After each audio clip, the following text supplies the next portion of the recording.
Hello, everybody. It's Brian back. We're day 13 of our 30-day challenge here for streaming. I thought I'd get it started a few seconds earlier because I have a hard stop in about an hour. I have another meeting that I need to go to support some folks not in the U.S. So I just wanted to make sure that we get our time in, that we get our discussion started.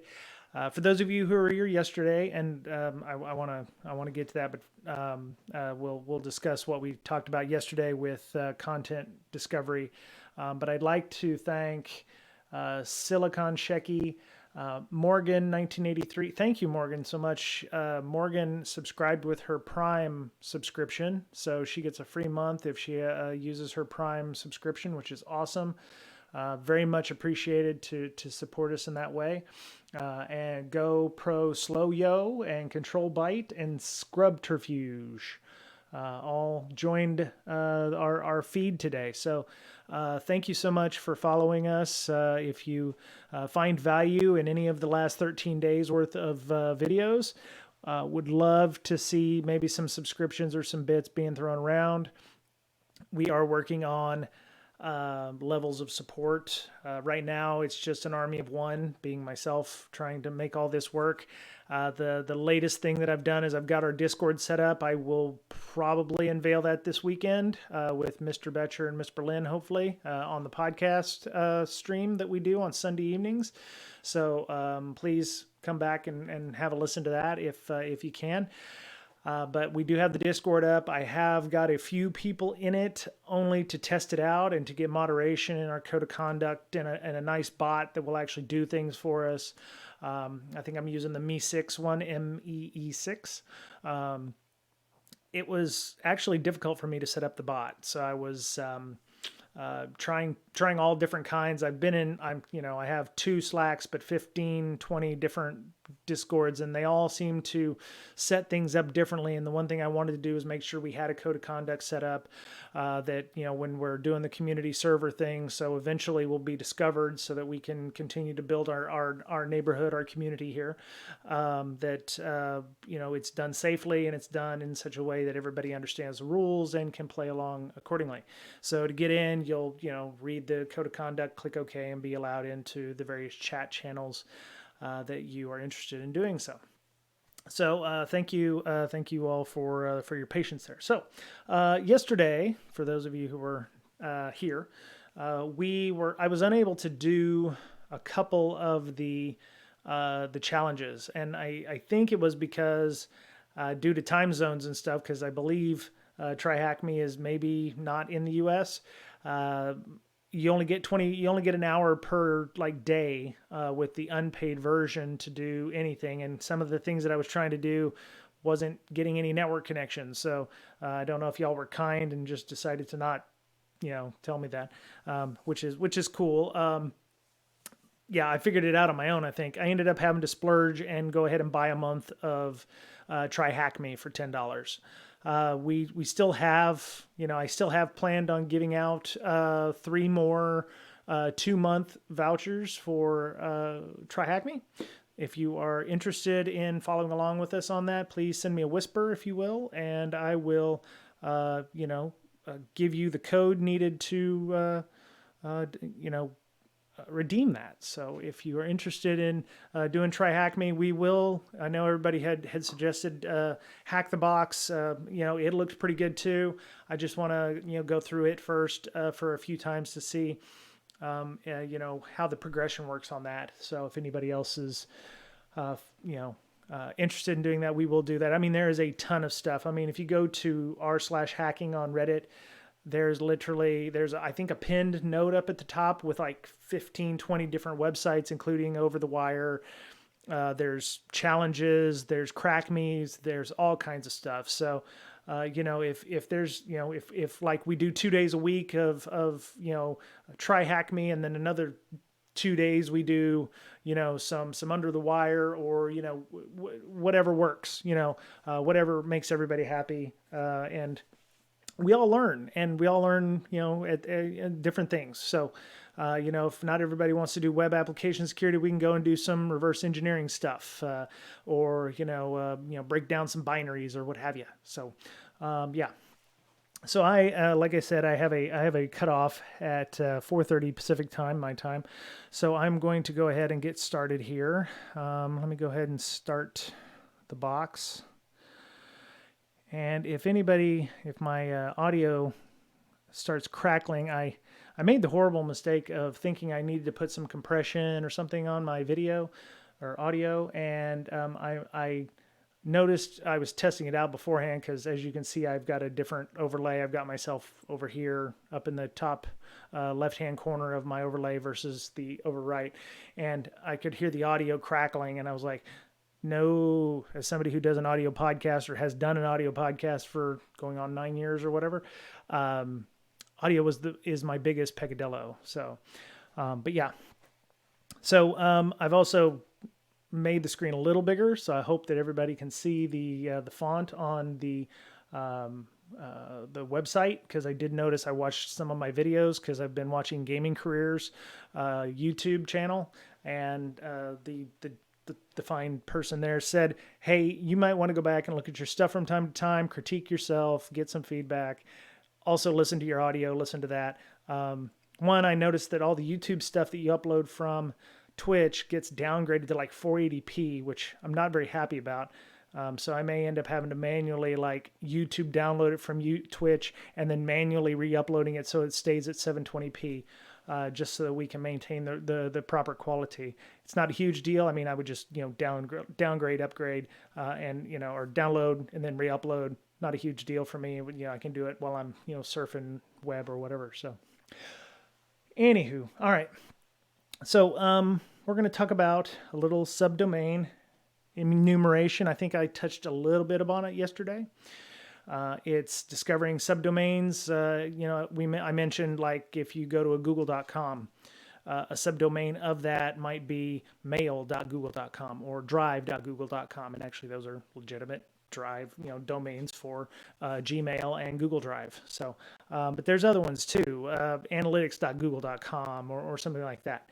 So we got into it a little bit at the end of the lesson yesterday on word lists, and some of the subdomain enumeration that you might do might include word lists or typical word list entries for things like web dot or logs dot or something like that. Just, there might be specific ones that you might find.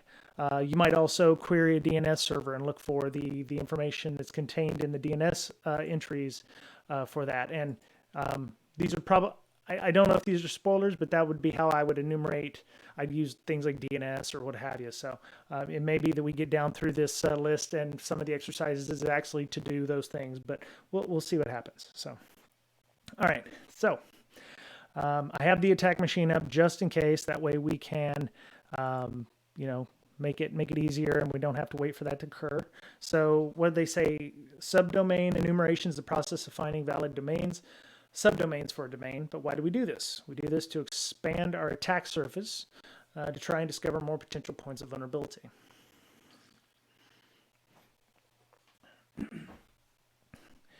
We will explore three different, okay, so this this is one of those ones where it's like you don't really have to think about it. The answer's in the question above. So 3 different subdomain enumeration methods: brute force, OSINT, or open source intelligence. You're going to see a lot of this during the reconnaissance phase: the OSINT, the open source intelligence, and virtual host. So what is a subdomain enumeration method beginning with B? My side eye's like, can you believe that's a thing? So if you're looking, you can go up and look, and it is brute force. So we will submit. Okay. What is subdomain enumeration method beginning with an O that is 5 letters long? OSINT, open source intelligence. And what is a subdomain enumeration method beginning with a V? 2 words, begins with V, and the second word is H. So it is virtual, if I could spell correctly, virtual host. And submit. Okay, easy peasy. definite ease right there. So TLS cert. I totally forgot about TLS certs. That's a definitely excellent way of enumerating your environment. Just before I get started with this one, I want to talk to one called Pat. Hello. Action Shin. Hello. Another TTT viewer. Excellent. Black Heroes Everywhere. Hello. Eats SOA. Okay. Iber tweets. I can't control it. Hello. Cax IPS06. Leah's Strom. Hello. Magnesium CW. Hello again. I'm seeing a lot of regulars. I like that. I like seeing like people who are doing this regularly with me, whether or not they're following along or actually doing the exercises. It doesn't matter. Appreciate y'all being here and laying eyes and you're having the photons blast up into your retinas and seeing my face. So I appreciate you listening and following along with us on this. So all right, TLS certificates, TLS and SSL certificates is created for a domain by a CA or certificate authority. CAs take part in what's called certificate transparency logs, CT logs. These are publicly accessible logs of every SSL or TLS certificate created for a domain name. The purpose of a CT log is to stop malicious and accidentally made certificates from being used. We can use this service to our advantage to discover subdomains belonging to a domain. Sites like crt.sh and transparencyreport.google.com/https/certificates offers a searchable database of certificates that show current and historical results. Okay, I did not know that. So there you go. Today I learned. That is pretty cool. Okay, let me copy those links and I'll put them in the chat window for everybody. That's a pretty cool open source tool that I was unaware of. So there we go. There's that one, and there's that one. So yeah, if you are if you're doing the free version of this and you want a couple free months of premium access, send me a whisper and I will get you a code up to, we have 3 more that I can give away. So if you are interested in doing so, please let me know. Okay. All right. So what domain was logged on crt.sh at 12:20 December 26th? So that's, okay. So go to crt.sh and tryhackme.com. All right. crt.sh, tryhackme.com. Oh, let me make it a little bigger for y'all. There you go. Search. Okay, so scroll down here. Wow, that's a lot of them. All right, so this is good. So matching identities, you see docs.tryhackme, store.tryhackme, star.tryhackme. So that's a wildcard cert. Docs.tryhackme. Okay, store, docs, store, wildcard, blog. There's blog.tryhackme. Okay, but we want the one on 12/26. So the one that was done on that day was store.tryhackme.com. And it was done by Let's Encrypt, which is an SSL service that was stood up, wow, 5+ years ago, I think. I just heard a story about like some of the first certificates are starting to expire on that. So yeah, it's been 5+ years. So there we go. Store.tryhackme. Okay. So that one was easy enough. All right. OSINT search engines. Search engines contain trillions of links, probably tens of trillions at this point, to more than 1 billion websites, which can be an excellent resource for finding new subdomains. Using advanced search methods on websites like Google, such as cite::filter, we can narrow the search results. Example, dash or tac site:/www.domain.com space site:/star.domain.com would only contain results leading to the domain name domain.com, but exclude any links to www.domain.com. Therefore, it shows us only subdomains belonging to domain.com. So if you go to Google and use the search term, all right, let's copy paste that so I don't fat finger it in wrong. Okay, Control C. I got a comma there. Don't worry about it. I'll get it when I copy paste it in. All right, so there we go. So you see two different entries there for that. What is the TryHackMe subdomain beginning with a B discovered using the above Google search? So if we scroll over here, so what we see is blog.tryhackme.com. So we put in blog.tryhackme.com. There you go. Okay. Submit. Whoop, whoop. Okay. Oh, you know what? I screwed this up. All right. I'll have to go back and edit it in the video. Probably have to add a little something, but just to let everybody know, just to make sure everybody sees it. Spoiler alert. So yeah, a bit late, but make sure that we get our bits in there that everybody understands that there are spoilers in this. I'll have to go back and add some, there's spoilers bit, just for everybody to understand. So, here we go. DNS brute forcing. Here we go. Brute forcing DNS, or domain name system. I've also seen it called domain name service, DNS, but I think that just depends on if it's the daemon or if it's the service. So DNS, so domain name service. Yeah, so yeah, domain name system. They can also call it, so yeah, they call it domain name system. Okay, so I've just been calling it wrong the last 15 years is all. So I'm sure it's called something else. Yeah. Maybe the service is, like I said, just the daemon if you're running, a DNS mask or something like that. So, all right. Brute forcing DNS is a method of trying tens, hundreds, thousands, or millions of different subdomains from a predefined list. Remember this, the predefined list.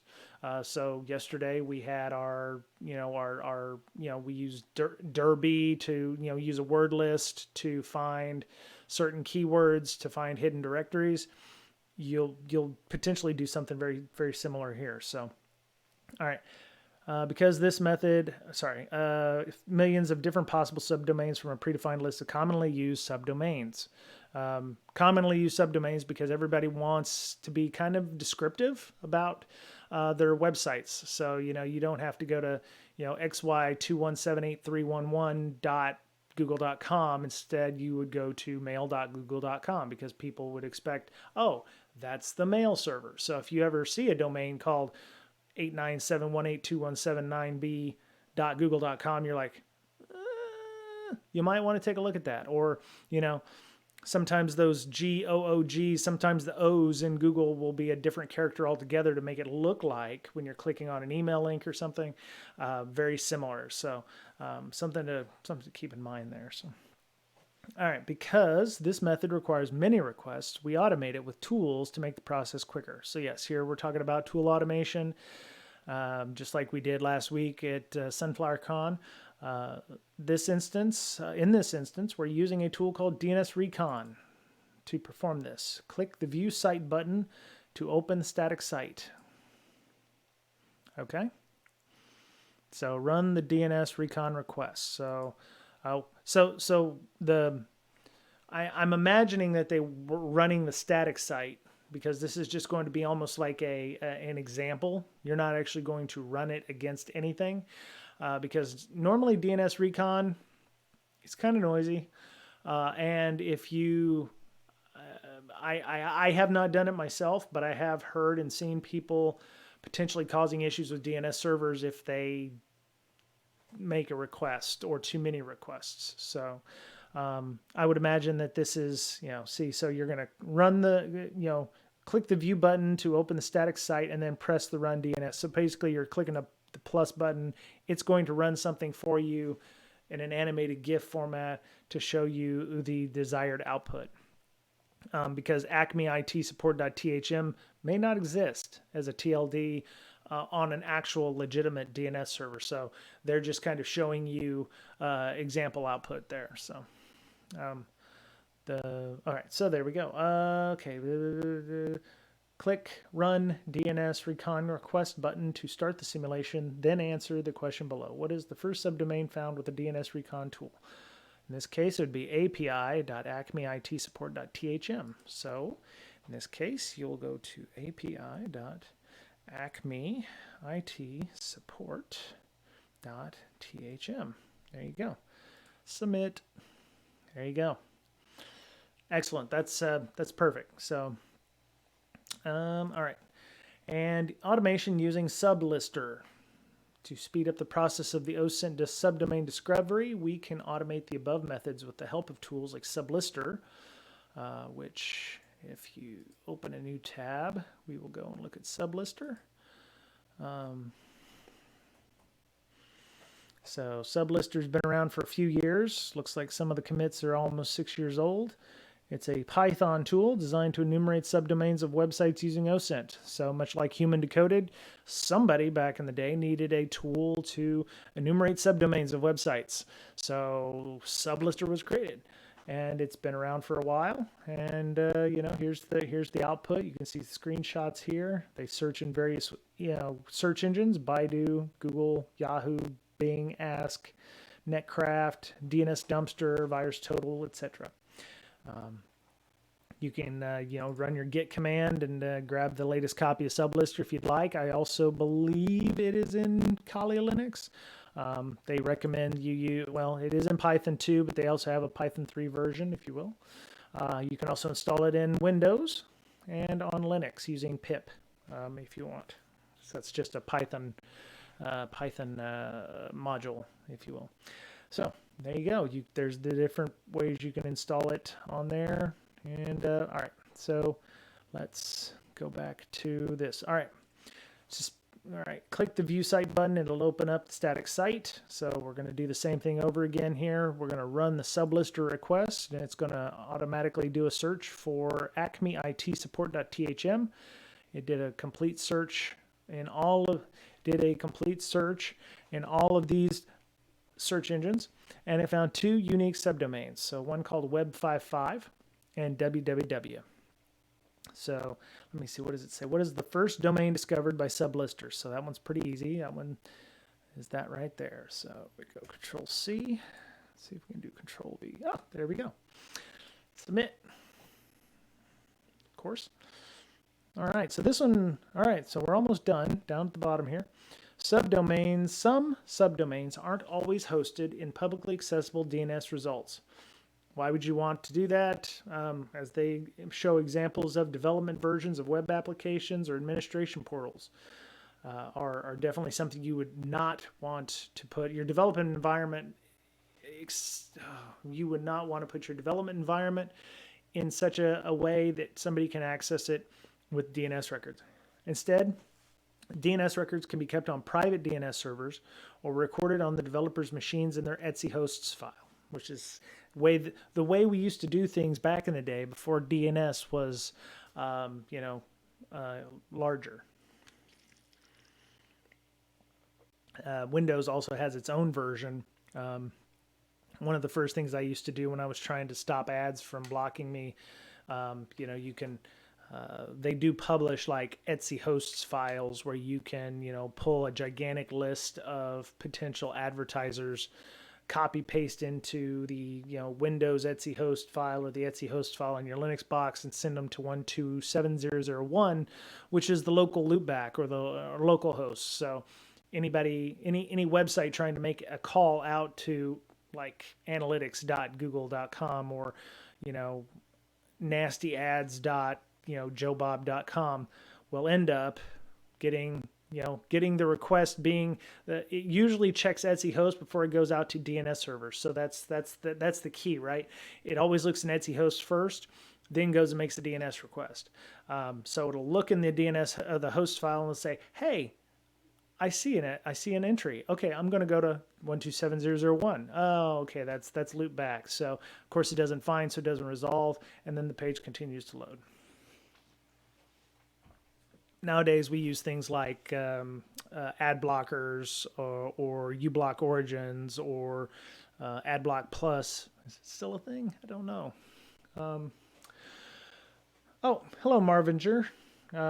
Glad you could join us. Thank you for being on. Sorry for the delay on the reply. Thank you so much for joining and listening in. If you have any questions, please put them in the chat, and I'll do a better job of noticing them coming up here. Let me move my Streamlabs over so that I can see it. Bonus points if you've ever seen an episode of the TV show behind me, at least with that version of that set. So yeah, bonus points for everybody there if you get that. All right, so because web servers can host multiple websites from one server when a host is requested from a client, the server knows which website the client wants from the host header. We can utilize this host header by making changes to it and monitoring the response to see if we've discovered a new website. Like with DNS brute force, we can automate this process using a word list of commonly used subdomains. So what you're going to find is a lot of the automation tools are often just throwing a word list at something and hoping that you find something. It's a science. It's very somewhat precise. I mean, after a while, the word lists have gotten, optimized and tailored, and, you're getting them down to a certain point, and, everybody's, figured out that there are certain, ways that you build out your websites. If it's a blog, you're going to do a blog. But I mean, it's taken a few years of curating these lists, but yeah, you're doing pretty good.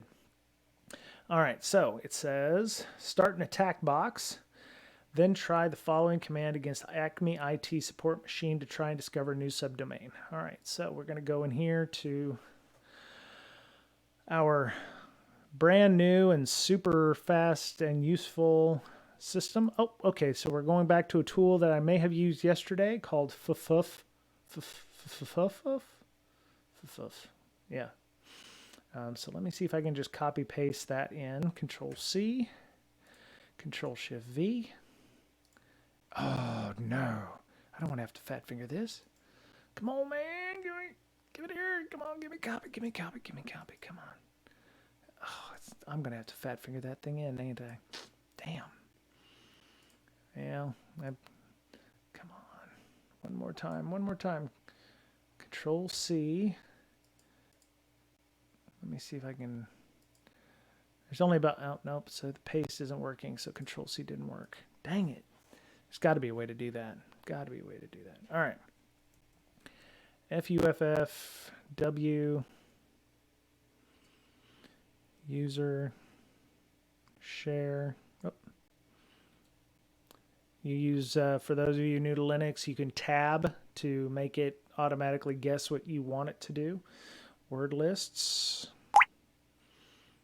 sec lists, discovery, DNS, name. All right. -H, host, capital FUZZ.acme,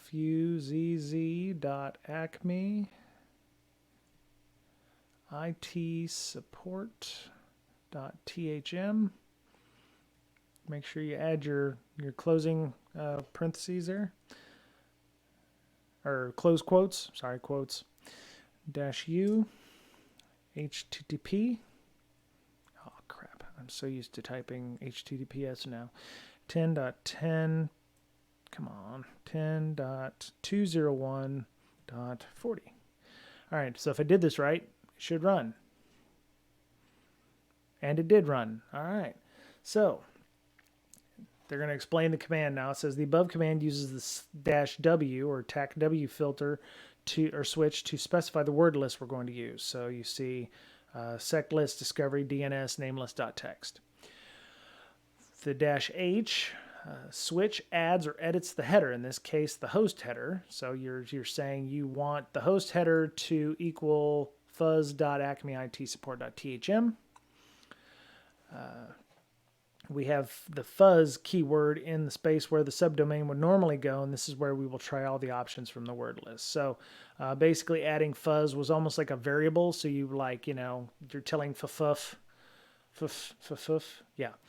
that any place there was fuzz, you need to add the word list words into that and constantly give that a shot. So because the above command will always produce a valid result, we need to filter the output. We can do this by using the page size results with the -fs command. Edit the below command by replacing size in the curly brackets with the most occurring size value from the previous result and try it on a tack box. So let me see, try it on most occurring size value. What is the size value? Oh, okay. Looks like, I want to say 23.95. 23.95, is that? Yeah, 23.95. All right. So what we'll do is hopefully we can, oh man, come on, give me history. Come on, up arrow. There we go. All right.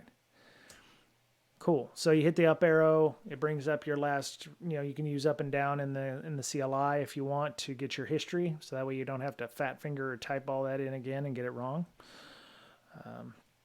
And then so 23.95 is the largest deal there. So, all right, and then we should be able to run it again.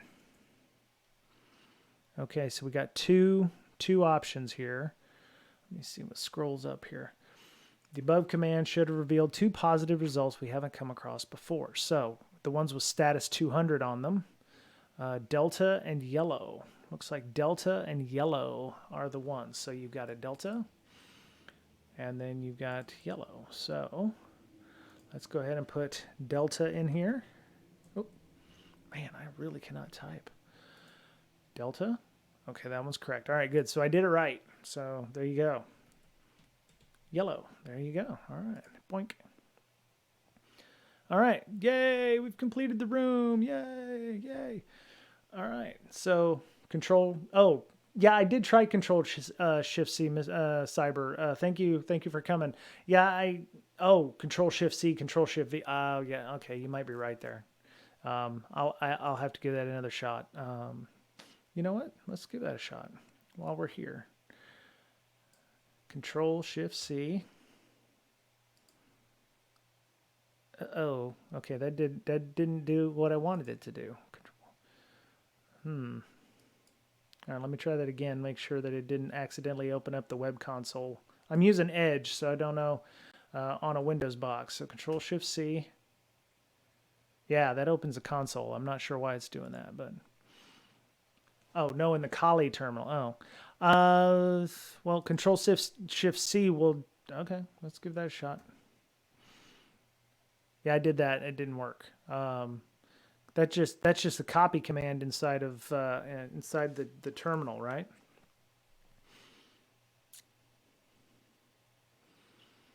What's this first thing here?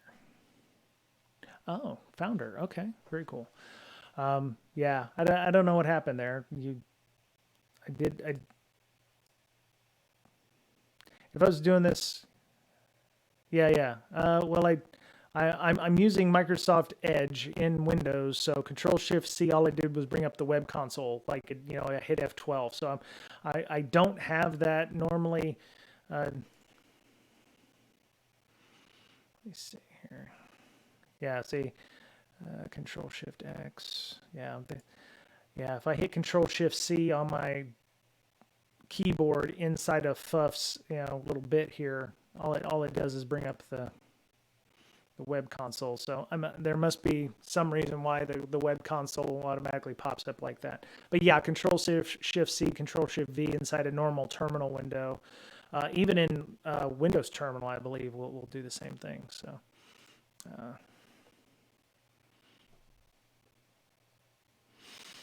Oh. Yeah. Yeah, see, it works there. Control Shift V works in the Microsoft terminal. Yeah, it's really weird. Yeah, you would think with the VM using because I've done this before with VMware and VirtualBox and Parallels and VM Fusion. You can take from a Windows box into your VM and then just copy paste through. The clipboard works both ways. So. Maybe there's a setting or something in the attack box that I need to set up for that to make it work. So, Yeah. So, oh, well, you can't see the terminal window. They just got open. So apologies for everybody for that. So I wasn't sharing that. All right. So, well, we finished this one. Just for everybody's edification, yesterday, we were having issues with that VMware box. So let me go back into view path and content discovery. Number three and number 6 were the ones that we could not do because of network connectivity. I'm not entirely sure that it was an issue with the fact that I was using the free version of this. But so we were talking about the favicons and everything like that. So I went back in earlier today during lunch and ran this command, and it worked like a treat. So able to run into that, and no, not that. So there we go. So I did go into the OWASP database. The hash that it gave me started with the numbers started the number F276. And if you scroll down, or I just did a find. So starting with F276, it was the only one that was available. Comes out to be CGIRC. CGI-IRC. So that was the reason it did that like that. So.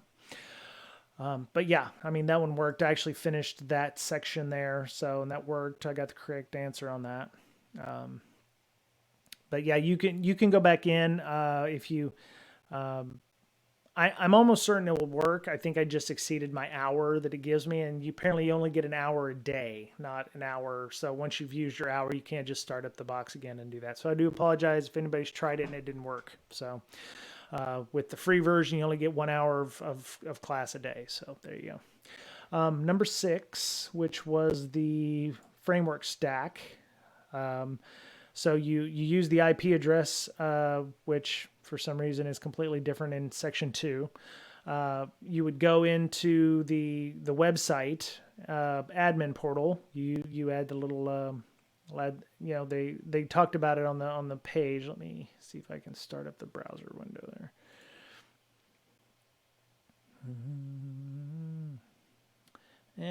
I don't know if that's going to work or not, but let's see. Oh, there we go. Okay, so Acme IT support THM. Nope. Okay, so there was something else. Oh, I have to have the IP address and everything. But anyway, once you logged in with the credentials, remember yesterday we were talking about admin for the user and credentials.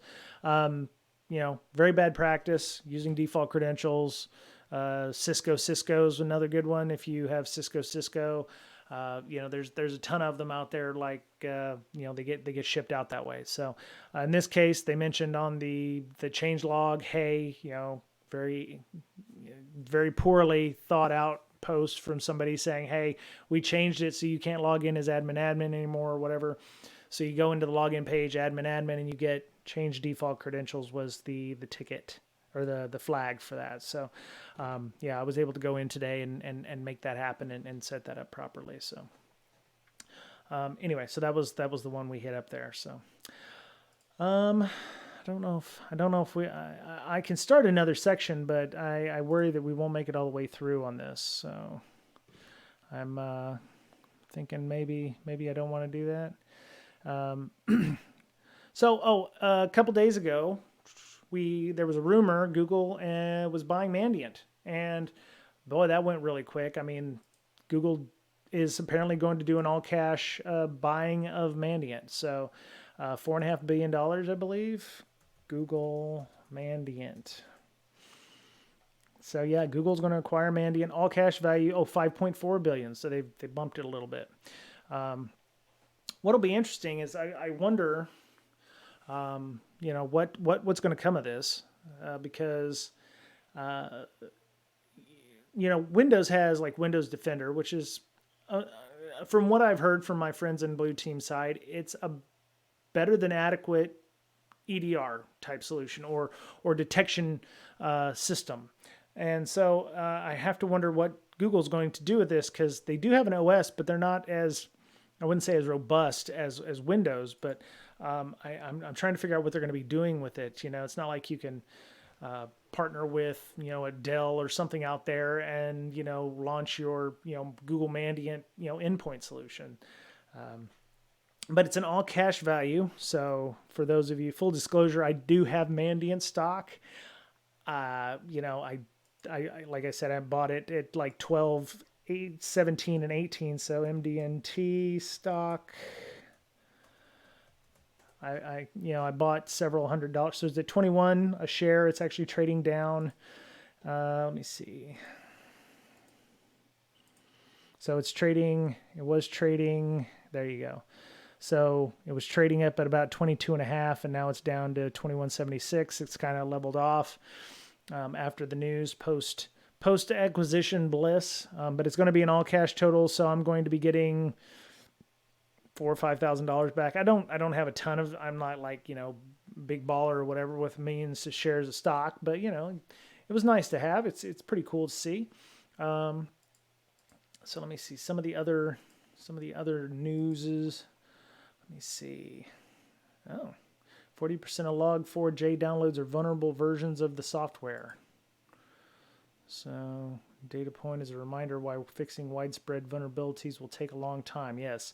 When Log4j came out, it was definitely surmised that it will take years to fix because Log4j is everywhere, including in embedded devices that don't easily get patches. If you are a blue teamer or somebody who works at a company who was affected by Log4j, my condolences. If anything, you are finding out more about your own environment than you did before. There are a lot of people that did not realize just how deep down Log4j was. It's not like a top level thing. It's like second, third, fourth level dependencies down here. It's kind of like if you've ever built something from source and at least on a Linux box or like OpenBSD or FreeBSD or any of the Linuxes, you have to go out and pull down source dependencies. So one of the ones that I always saw when I was pulling down dependencies to build things was gettext or libpng or libjpeg.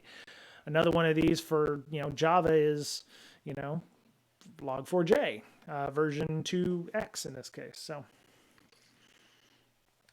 it says Sonatype's dashboard. There have been more than 31.4 million downloads of Log4j in total since 10 December 2021.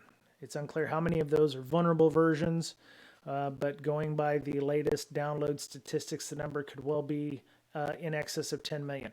My thing is, the question I have to ask, and if anybody, hello, Digital Warhead. Hey man, were you the one who sent the DC-206 email? Maybe. About what? If you whisper that to me, that would be fine. I think I mentioned about I do subscribe to the 206 mailing list. I've been friends of several folks on there from time to time. We've actually done some CSEC East, our meetup, which we do here in the Seattle, Bellevue, Renton area. We've done a few things at Black Lodge up there, which is the makerspace. So, it probably was me. I just don't know when that happened. So, one of the things the guy on Gaming Careers said was, that would be me. Yes, I am the organizer of CSEC East, which we did the last Wednesday, and we did stream it here on Twitch. And we will probably, if we don't do a physical in-person meetup next month on April, we will probably do another Twitch stream with a bunch of folks. So, thanks Digital Warhead for being here. So I appreciate your taking the time. So, So one of the good things that you can learn when a lot of companies tend to leave old versions of software out there. No, it's cool. I sometimes forget to put stuff on the 206 mailing list. DC, for those of you who are not aware, don't come from the stands for DEF CON. It was an organization that was created back in the day. Okay, 425, excellent.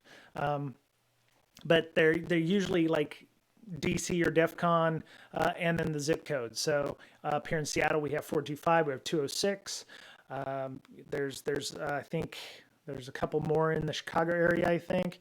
But yeah, typically every zip code could have a DEF CON group or a DC group. And the idea is that they do kind of what CSEC East does. They actually have a meetup. I believe the DEF CON 425 probably has a meetup in Seattle, and then the 206 one I think actually meets or did meet before a pandemic at Black Lodge up in Redmond. So if you are interested, I think most DC organizations have sites or meetups or something like that. So like DC 425, not to put Digital Warhead on blast here. Meetup. See, there you go. Find groups in Washington. Let me see. Scroll back. Let's see. Yeah. So you can go and or you can just whisper to Digital Warhead and say, hey, where's the next DC 425 meetup if you're in the Seattle area. But yeah, there's a number of places. So one of the things to get back to the Log4j stuff, a lot of companies leave old versions of their software available for people to download. And if you are interested in doing things like exploit development or trying to understand why Log4j was such a big deal when it came out of the Log4 shell, full disclosure, never attended a 206 meeting, found the group shortly after COVID, wasn't able to find a 425, although 206 is technically 425. Yeah, I mean, it's one of those things where everybody's in one place. So it makes perfect sense. So, but yeah. And all are welcome. If you're part of DEF CON group, everybody's welcome to join CSEC East. We do this over Twitch. So, we've had speakers from New Jersey. We've had speakers from all over the country. As long as it's a friendly time zone, you can come to CSEC East. It's going to be part of our Twitch stream, so it's going to be scheduled. And, we're trying to have speakers. Last month we didn't have one. But we have a bunch of people who'll get on and just chat and talk, and we'd love everybody to come and join us. It's the first Wednesday of every month. So okay, so I can explain CSEC East. I got some time. Let's see, 2015.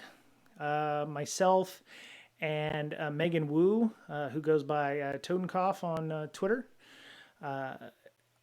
I was still, I had just moved up here to Seattle, and besides Seattle, I'd missed the first year. So it was like 2015. I got here in 2014, and, I was saying, oh, hey, it's going to be great to see you. I've been following you for years. And she's like, oh yeah, great. Went down to the lobby. She's like, I'm here. I'm going to go down to the lobby. I was like, okay, cool. I went down to the lobby. Didn't know who she was. Didn't know what she looked like. Got on the elevator, and she was on the elevator with me. I just didn't realize it at the time. I was running the registration table with somebody else. And so we got to talking, and we said there's no good east side. And what we consider east side up here in the Seattle area is, so there's Seattle here. Then there's Lake Washington, which kind of, separates Bellevue, Renton, Redmond area, which is out here. Yeah, okay. So there was a CSEC meetup, but I live far enough east of Seattle that I'm not going to drive 45 minutes to do something. Seattle downtown, it was at a bar, in the evenings. And I'm like, I don't live and work in Seattle, so I'm not going to drive 45 minutes to go do that. So me and Megan decided to create CSEC East, which was a nice, friendly environment where everybody could go to a local restaurant in the area and talk shop, network, whatever. And we did that for about a year and a half, and then her and her husband moved to Florida with the exact opposite, points of the country. And I continued doing it in an in-person atmosphere. And that's where I met the folks from Black Lodge and started talking to the Unity Technology folks, which are the video game company up here in Bellevue. We worked out a deal to have talks in their spaces. We upgraded in the last, before the pandemic, we were actually having every other month we would have a speaker, very, very informal and kind of like a ways to network. And then the pandemic happened and we went virtual with it because I already had all the wherewithal to do so because I've been doing the podcast every year. So we would just get a bunch of people on our Zoom, which I'm using right now, and just talk and network. And we'd still had speakers and everything. And last year we had a couple of in-person things that were outside and very spaced out. So we continue to do that, and so that's what CSEC East is, Digital Warhead. So does that answer your question? It's just a networking group. We sit around and talk. Chew fat, shoot the stuff, and but yeah, I mean, met a lot of awesome people up here in the Seattle area. There's also other local meetups like in Seattle, like Harry's Bar, which happens actually. I think it's usually Thursday night at 9 p.m., which tells you again, I'm not going to drive 45 minutes to go downtown Seattle in a bar at 9 o'clock at night on a PM. So it is open to the public. If we have something in person, we're on Meetup. So let me go meetup.com. I actually run both the CSEC and CSEC East meetups because CSEC really didn't do anything. Now, Drew, who took it over, actually does a fairly decent job, or did a decent job. But, he didn't have a lot of time. So I'll go back to my homepage.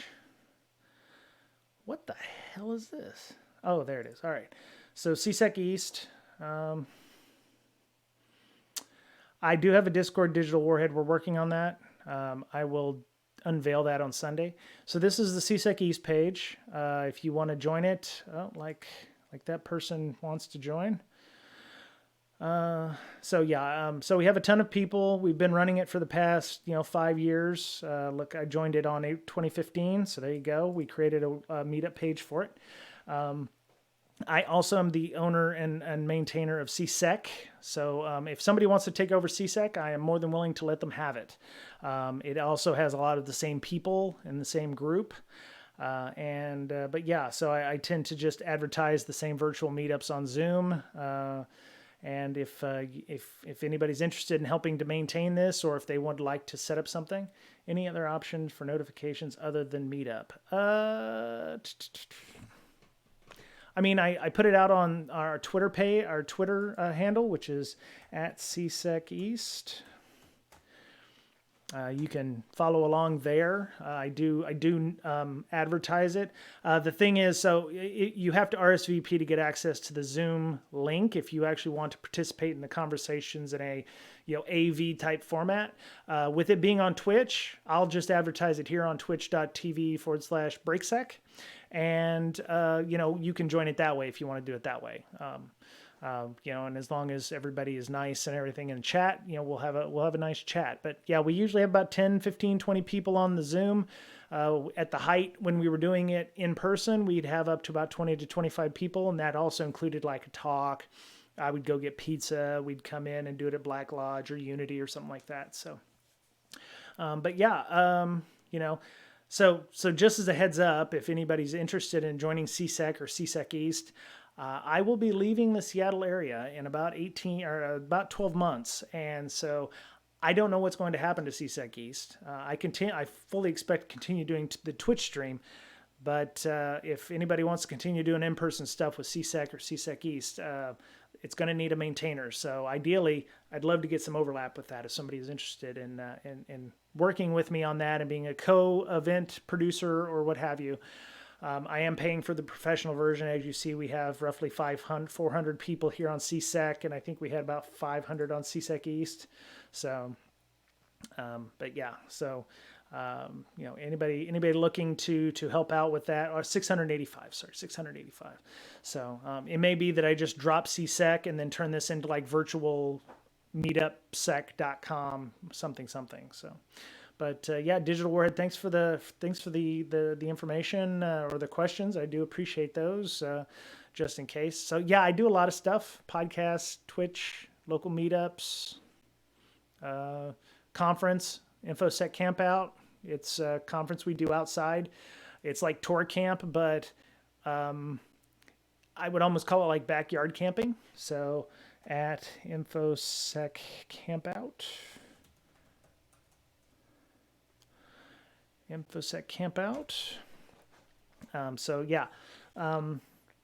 we've done that. We did that in 2019, then we did it last year. It's all outdoors, so last year the pandemic was still kind of a thing, but everybody was pretty spaced out. I don't think anybody tested positive or anything like that, but we were all outside. It wasn't like we were in a hotel lobby or anything like that, like the other ones. But yeah, that's the last weekend in August, just before Labor Day, U.S. Labor Day. So I think it's 26th through the 29th. So we're going to be doing it over 3 days. So we'll have 2 different track talks this year. I think that's our plan. We're also looking for workshops. So if somebody is interested in doing workshops on that, if they want to do something on, container security and do like a 4-hour container security thing, we're going to be doing a call for workshops. I'm going to have a board meeting and a conference setup meeting to talk about that. One of our folks is going to be doing the call for papers, call for workshops, call for speakers, etc. So that's something, if you're interested. We're very chill. We're in Carnation, Washington for InfoSec Campout. We've rented out the barn for all Friday and Saturday. So they have a barn, a big barn. So if you are interested in doing so, you can join us. Let me see. It's Tolt McDonald Campground. And ideally, what I'm hoping to do is stream either one or both nights of talks, depending on Twitch, because they do have 5G connection. So I could technically, boy, I'm bouncing around a lot. Apologize for everybody for that. So yeah, Toll McDonald Campground, that's where we do it. It's very much backyard-like camping. I mean, electric, water, bathrooms and stuff. Yeah, thanks, man. Thanks, Digital War. I appreciate that. Yeah, no problem. Hope you come back, and thanks for following. So yeah, appreciate that. But yeah, I mean, it's you're not roughing it like Tour Camp. Tour Camp is awesome for a different reason. We're not trying to be Tour Camp. If you want like a backyard camping experience, that's what InfoSec Campout is.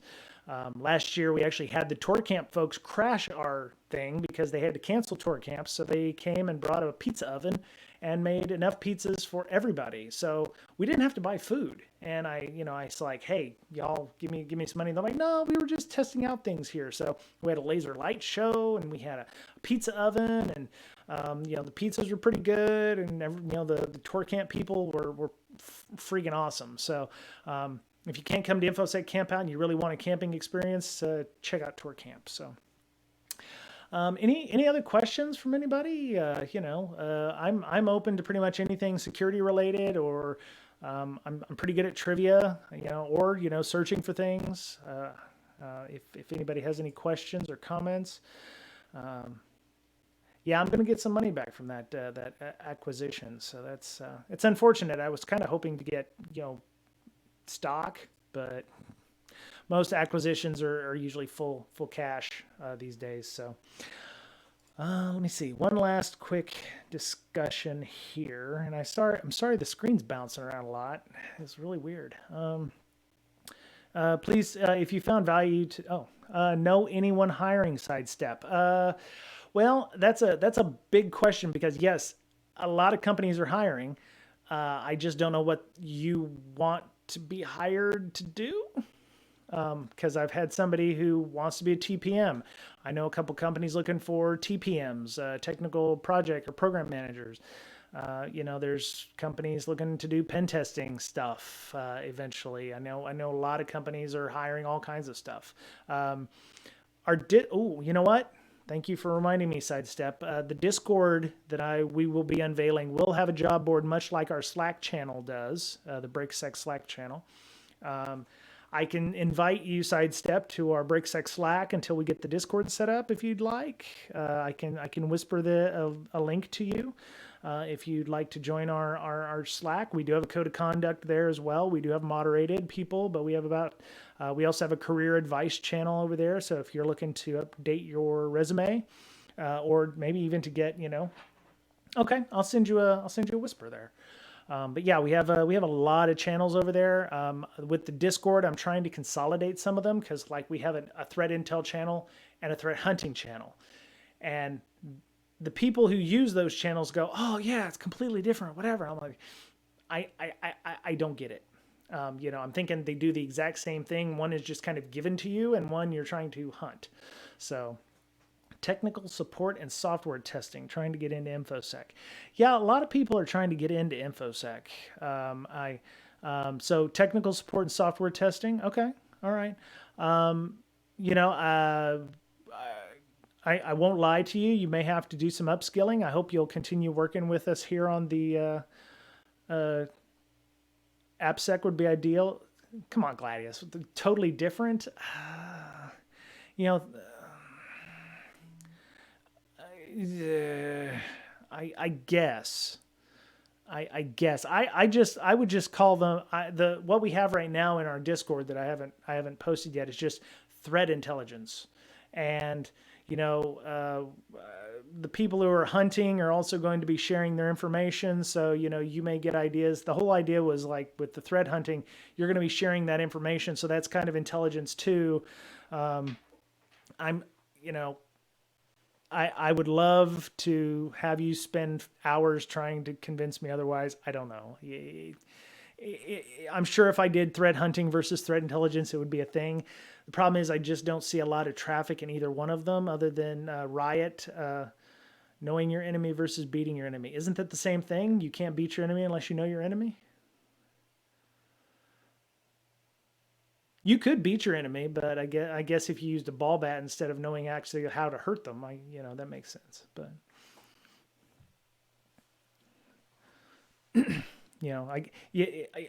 I'm assuming you mean knowing your enemy versus beating your enemy. Recognizing he's an enemy is and then going in and whooping their butt would be the thing. So. I get it. I get it. The thing is, I just don't know if both of them have enough. I can understand TTPs of knowing your enemy and getting that. So there we go. Okay, I'm waiting for my meeting to start. So cool. Yeah. So we'll yeah.